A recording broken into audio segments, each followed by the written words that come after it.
Good morning everyone, this is your Sam Mamaw and I'm content creator at the age of 16. Kag mapahambal ka ng gidya nga ay dumamaw. Wow! So another day, another vlog. So for today's ganap mga kamama, ma-attend ko sang practice para sa recognition namon baskay. Nadala ako sa may magaan sang medal for tomorrow. So syempre, nag-prep gid kami di para buwas kay syempre para di pa magsalasala kung during nasang recognition, di ba? So in this part mga kamamaw, nakasakay na ko di sang tricycle kag on the way na ko di. So baling amon nga call time is 7:30 kay mag-start ang amon nga practice around 8. Pero sa nag-abot kami guys, balaan nyo kung ano oras nagsugod, alas 9. So nakatapos kami alas 12. Diyos mio, di ba? Amo na yung mga Filipino time, sheesh. So in this part mga kamamaw, on the way na kami sa amon nga eskwelahan. Kag lapit man di sa amon barangay ang eskwelahan. Bali one ride lang kami guys, mga 3 minutes or 5 minutes guro carry naman amang kalabot sa amon nga eskwelahan. So lapit na lang kami di guys makapanaog. Kag preparahan ko nagid guro ko ano mga dalalon ko during sang practice sang amon recognition no. Kay balaan ko ginaya guys nga ma-set sila sang time alas 8 masugod. Pero ang sugod ginaya 2 hours or 1 hour pa na ya guys. So bali Filipino time gid sila katama, di ba? So in this part manog panaog na ko di guys, pero wala na ko dito yung ka-video ka nagdiretso na ko sulod sa mga eskwelahan.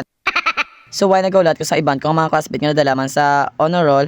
So may notice ko di sa amon nga gym guys nga ginpintahan na nila amon gym color green, hindi na color blue, gin connect nila sa theme bala sa amon nga eskwelahan. Kay color green dan color sa eskwelahan, di ba? Kayawan kami di guys pangita sang yabi namon sa sulod classroom, bali gin suot ko nang giti sa may bintana kay ang bintana namon guba. So bali kaigo ko bala guys, so ginsuot ko na lang.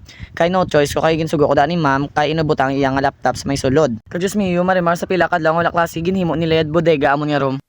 Kag in this part mga kamamaw, nag-proceed na kami sa may gym kag ginapatawag na kami tanan ng mga grade 11 council nga dala sa my with honors kay pang isa-isahon kami arrange.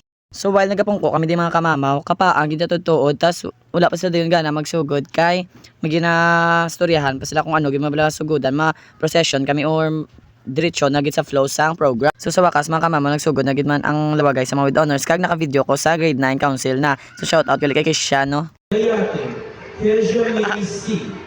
Gayo, Joelyn O, and Victim. So diba hindi gid si mabangbang. So congrats gali best for the meow. Sa ako naman yung part mga kamama, wala na ko video pero may picture ko di. O diba? Fangit.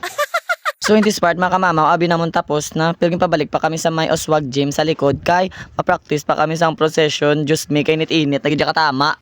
So in this part mga kamamaw, nag-practice namin din sa procession. Kag dapat kung mag-procession ka, naka-chin up kag nagatulo ka lang sa may tubang kay base bala malawagan kag di ay Diyos mio, huyan kagid. Pero syempre ako yakwa ko pa yung mag-video yan no.